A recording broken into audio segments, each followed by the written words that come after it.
Welcome to This Week in Rec. Seating meeting Can I edition. do it? Yeah, I thought I was Reed. No, I'm Reed. Okay, that's fine. I get to be an asshole then. That's awesome. I mean, Izzy, sorry. Go ahead. Welcome to This Week in Rec. This is the seating meeting edition. I'm your host, as always, Reed Nelson. With me today is my co-host, the ever great-looking Izzy Alcapas. Izzy Alcapas, how you doing today? Feeling a little pale. See what I did there with the mic? Yeah, Reed, the actual Reed has never done that before. Yeah, I've learned my lesson. All right, so we didn't do much prep, so bear with us here. Let's just go right into it. Highlight the system once again, so when people see these brackets, they're not confused on how it was set up. Top 4 seeds, the GM of that team gets to rank the teams. So it's not 7 random people, 9 random people thrown together in a point system. And how we do it is a draft. So they submit their rankings, and we fill out the bracket based on the worst team available on their bracket. So if we start with the Shockers, they're the bottom. They get the 23 seed, and then it's UDK or Uncle Drew's kids. They get 22nd, so on and so forth, until we get up to the 5 seed. Okay. And so it's a way to stop the scheming that was done a couple seasons ago on the original Kevin Mayer system, where if someone had 2 teams. I think it was called the Screw Junius bracket is what we had a couple seasons ago. So this way, they still have a strong say in who's on their side based on who they rank, but they can't. No collusion. Yep. So last season we didn't have a problem with crossovers. I think there might have been one. This season, and this is kind of why we did the system. Based on the auto rankings, are there any crossovers this time around? No, nothing. Maybe Elite 8 at the earliest, but other than that, like playing games tomorrow, everyone will be able to play on their own team. I think Sweet 16 is the same thing. Okay. And do you think the general public would prefer teams based on merit of, record, or do you think they'd prefer not having crossover players? Like, do you think they want it to be earned over the season, or would they prefer this way where there actually aren't any crossover games? I think they want the best of both worlds, to be honest with you. But I think if they could choose, they would. If anyone who plays 2 teams would want them on opposite sides of the bracket. Okay. But then you have the legendary teams who just think their mystique and name alone should be able to get them whatever seed they want because, hey, we won the Gold Cup, and this guy's really good, and he's still on our roster even though my season was terrible. So, fair enough. And we have one of those. We do have one of those. Yeah. So we're going to have playing games tomorrow in Fridley. Starting at 6:30. Yes. 2 games at 6:30. One game at 6:30. Excuse me, 1 game at 6:30, 2 at 7:30, 2 at 8:30, 2 at 8:30. 2 at 9:30. So we'll have 7 games tomorrow. Okay, awesome. So the first game, which is going to be at 6:30, is Miller Time Monstars, and they're going to be in Fob 5's bracket. Yes. We will have the bracket up on the website here still tonight. I'm sure as the video is going, eventually the seeds will be scrolling on the bottom through the magic of Reed Nelson technology. Zach Neubauer. Zach, you're going to do it? I'm cutting it tonight. Nice. Okay. Stop adding stuff for me to do. Okay. All right. So Miller Time Monstars, I mean, this is pretty cut and dry. However, this is Bloomington going up to Fridley. Right. And they requested an early game. So we got a 6:30 Miller Time Monstars game. Miller Time beat the Rebels tonight. Super feisty. Monstars, I don't know if they like playing with one particular player on their team, but they try hard, and Ryan Kelly's got some firepower. Yep. So it should at least be close for a half, but I'd expect Miller Time to take it down. Did you watch the Miller Time Rebels game tonight? Correct. Did Miller Time outplay the Rebels, or are the Rebels just not giving the effort that they have in the past? I don't want to discredit what Miller Time did, but they're the team that wanted to play. They showed up, and Tom Anderson was like a bull in a china shop tonight, and everyone on their team gave 110%. This was their championship game, it seemed like. The Rebels treated this like it was first half especially, like this is just another game, who cares? They scored 17 points. But they were really trying in the second half. They're not in it yet this season. Absolutely. Do we have footage of the last possession of that game? So we'll be able to cut that in. Let's take us through that possession then. Take us through the last two possessions maybe. We can kind of overlay this with. Sure. We had Ryan Jansen getting fouled, hits 1 of 2. They What's the score at that point? Rebels were up 3 after the free throw. Okay. So Miller Time comes down. They actually turn the ball over, and then Carson Cody Hines apparently stepped out of bounds. So there's about 17 seconds left at that point. Okay.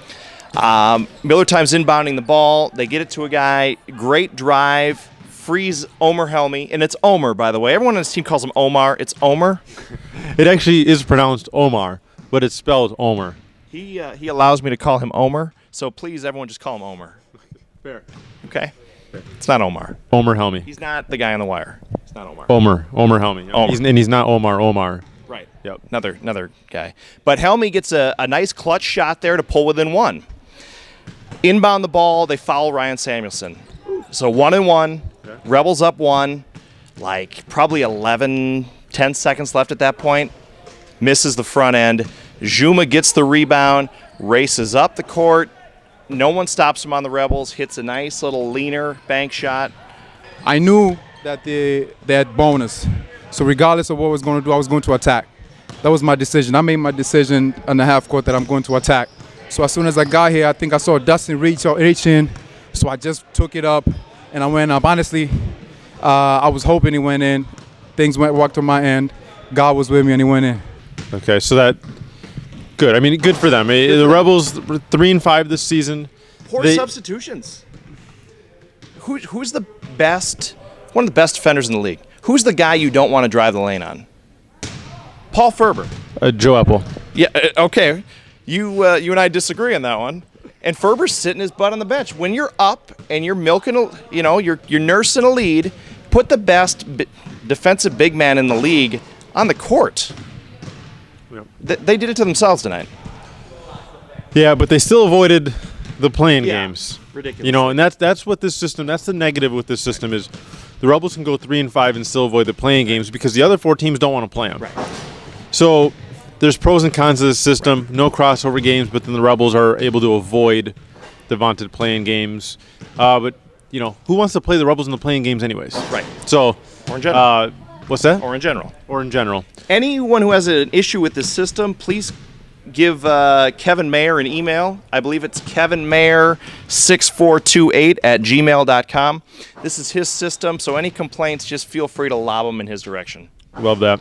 So you have Miller Time, right? We're good there. Yep. Court, we'll just go. We won't do court 1, court 2 because that's subject to change. Red Devils, Scorpions. We love you, Scorpions. We hope you keep coming back, but you're not going to get your first win tomorrow night. Yes. Okay, so Red Devils there. Cudas versus Sonics. Okay, excuse me. Red Devils and Scorpions. So if the Red Devils will likely win, they then face the Rebels. Correct. A rematch from a game earlier this season in which I believe the Red Devils won. I believe you're right. So the Rebels didn't win many games, so it's likely. So that is actually the Shockers bracket. So Red Devils, Rebels, likely. Correct. Cudas, Sonics. This one's a little. It isn't as clear. I mean, the Sonics look good at the start of the season. They lose to bad teams and beat the good teams. Cudas maybe their best season, 4-4. This is a 7:30 game, by the way. It's 7:30 game. Who do you have in this game? I'm gonna give it to the Supersonics just based on. I don't think the Cudas have the defense to slow them down. Kleinsasser and Hoyle. I don't think there's 2 guys who can stop them on that team. No, and they work their asses off, and the Cudas are a little bit more finesse, and Scorpions do have some grit. So that's actually the winner of that game will then play Fob 5 next Wednesday. Correct. So that's their bracket. Other 8:30 game, UANO and the Crusaders. This is the big shocker. UANO did not get any respect by the top 4 GMs. So they got thrown into the play-in games, and they do have a fair argument to say we were anywhere from 6 to 9. And they landed 10th, right? No, they landed 12th. Landed 12th. Oh, so Uncle Drew's kid, so you can blame Kevin Chase. Right. He selected them to put him in his bracket. Right. Which is, that's That's bulletin board material. There is a little bit of bulletin board material because that's essentially there are 11 other teams that he didn't want to play. Yep. Okay. So UNO should likely win that game. Crusaders just a very diluted version of what they were. Right. That's an 8:30 game again in Fridley. Crusaders in Fridley. Okay. So the winner of that game plays the Blazers. Correct. Next Wednesday. Right. Blazers ended up with a 5 seed.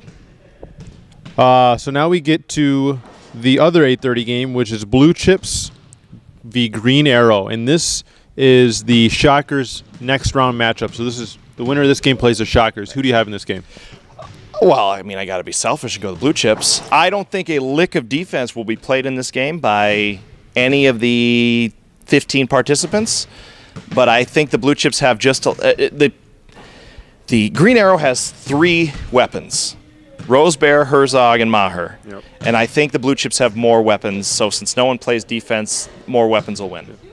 And I will give a shout out. Eric Maher plays fantastic defense for Green Arrow. Okay, so works his ass off. 1 of 7.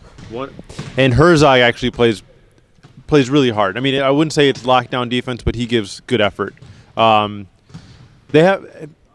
actually a few guys on that team that actually try hard on defense. So I've never seen them play. Yeah, so they may not be the most skilled team, but they definitely work hard. I'll give them that. So they would play the Shockers on Wednesday. Now we get to the 9:30 games. This is actually probably the game of the night. Magic Johnsons v. the Footballers. Now here's the issue. The Footballers have to trek on a Thursday up to Fridley. They showed up with 4 tonight for the first half. Gorillas Footballers played 4-on-4 until their 5th guy showed up with maybe 5 minutes to go in the first half. Do you think the Footballers show up first? I think it's a late game, so that gives them a chance, but I don't know if they get more than 5. Okay. And at 5 guys, they almost beat the Red Devils last week. Yep. And I didn't get to watch the Gorillas game. I'm assuming it wasn't as close. No, it was just they went zone and they never went out of the zone. They I got think the Gorillas shot like 65% from deep. right. Hughes is a good big guy. Sherrills is really coming along as a basketball player, and they got a couple shooters, but they need a few of the athletes to show up. Blanton had such a good season, especially on the O boards. Asiata seems to be a guy who at least controls them a little bit, slows them down, and then the zone defense is much better when you have athletes than other guys. So if those guys don't show up, I don't know what chance they have. Absolutely. I believe it's Tyler Pineda. I spelled like pinata to me. I think it's Pineda. I'm not sure. I'm not butchered Hawaiian names, or Samoan or Pacific Island, whatever he is. He scored 42 points tonight. He's a shooter. He's more than a shooter. Yeah. He was attacking the hoop. He was finishing with contact. His flowing locks. Every time he had his floater, his locks would flow. Yeah. He has the headband. He looks the part. Yeah, he had a good game last week too against the Red Devils. They just 5 guys that ran out of gas. Do you think that after his basketball career at UH, do you think he has a career in modeling with the hair flowing like that? I mean, at least like Herbal Essences kind of commercial. I don't know. I mean, I haven't seen him with a shirt off, so I don't know if he could do like the full bit. Do you think I could see him on an Abercrombie and Fitch bag? What do you think? Like playing football in khakis kind of thing? Kind of, yeah. Khakis, no shirt. Okay. Yeah, that's fine. Okay, good. Yeah. Good. We're on the same page there. So you have who? I'd pick the Magic Johnsons. I mean, I hate the team name because you guys just disgrace the best point guard in history every time you play. It's With a dick joke. It is horrible. So Magic Johnsons, the winner of that game plays the Gorillas. So Helmy actually picked the bracket for the Gorillas, and I wouldn't have picked either team that he selected. Right. So be nice, guys. Don't. This is not bulletin board. Helmy's just an idiot. Right. Last game, Muskies, 12 o'clock boys. Thanks for playing. Muskies just play too hard. If they show up. Right. If they show up. Good thing about them, Casey, John, Sonny, they all play. Is John back? Oh, I don't know. I don't know if he I haven't is. seen his flowing locks in a while, so I think he's in the Caribbean somewhere doing some vacation deal. I have no idea. I just made that up. But he's not. He's not in town. I know they only had 4 tonight. And Glenn was supposed to show up tonight, and he did not. And was Fusco here tonight? Fusco is not here. So if they bring 5 guys, they'll win. If they bring 4 guys, they'll maybe. Maybe. Right. Yeah. So they can shoot. That's the thing. And McCray and Sonny can both go off. So I think 12 o'clock boys. I like Pat Evans. He is a steam engine just rolling down the tracks. Get out of his way. But he's probably one of the last guys I would want to see in a dark alley. right. If we're doing a draft based on dark alley participants, They're he the would. five seed. They're the 5 seed. Right. Yeah. So don't mess with that guy. But the winner of that game plays UDK Yeah. next Wednesday.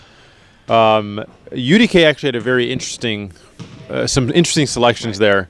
They really got a tough bracket. I think Kevin was just surprised they were a top 4 seed and he wasn't prepared because I wouldn't have chosen UANO.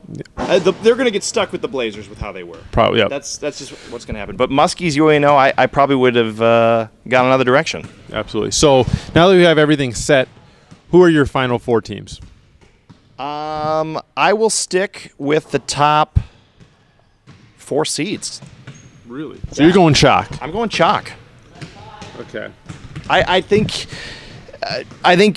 Uncle Drew's kids are just a little bit better than the Blazers, and that's the only game I could see flipping. I don't see the Bulls or Squires beating the Gorillas. I don't see the Rebels or Red Devils beating the Shockers, just because of how I watched them play tonight and then last week. And I don't see the Free Ballers or Miller Time taking down Fob. So I'll have to go chalk. How about yourself? I am really, really excited to watch UDK Blazers. If that happens, that's going to be an awesome game. Here's the thing. Both the Rebels and the Gorillas will be missing 2 guys, or 1 guy. Dustin DuPont next Wednesday. So if they play the Red Devils, no Rebels Dustin. and Fob, you mean? Rebels and Fob. Well, yeah, and then Bryant is gone for the Gorillas as well. Okay. Yeah, so Fob is going to be missing Dustin and Byrne for their first round matchup. Nice. Does that change your mind? That turns that Sonics game pretty tough, doesn't it? It does. And then the Rebels, Red Devils. Without Dustin, do the Red Devils win that game? Yes. As long as they've got 8 guys. I think Jordan was sick tonight. Okay. So I mean, Scott had like 12 points tonight. They were running Iron 5. But if they get a full squad, they're going to beat the Rebels. Okay. Without Dustin. Which makes the path for the Shockers even easier. So, the Gorillas, do you feel that if they play the Magic Johnsons or footballers, are they a threat to lose without Bryant next Wednesday? No. Okay. So, Briggs Bryant went 3 for 11 tonight, right? he did. Maybe the footballer's just starting his He's got a hammy issue, and I think he's thinking about it on his jump shot. So, we're good there. So, once again, games tomorrow in Fridley. Winners will then play Wednesday night in Bloomington next week. They're going for like a selfie convention, right? They're going to Cancun for a self-off is what they call it. So Travi Baby will be there too. Travi Baby, I think, is buying his own ticket. Okay. Dustin and Bryant each won a paid vacation there. So many shirtless photos on Twitter and Facebook, and you automatically qualified, right? Correct. So they'll likely be, but there's no STD testing at UH. So luckily. So make sure that if you do play against Bryant and Dustin, try not to get body to body. They're going to be down in Cancun spring break, unprotected. We've most talked to likely Reed about hazmat suits. We will not get them in time. Correct. That's unfortunate. Thank you, Jason. Thank you. We'll see you guys tomorrow. Or thank you, Izzy. We'll see you guys tomorrow.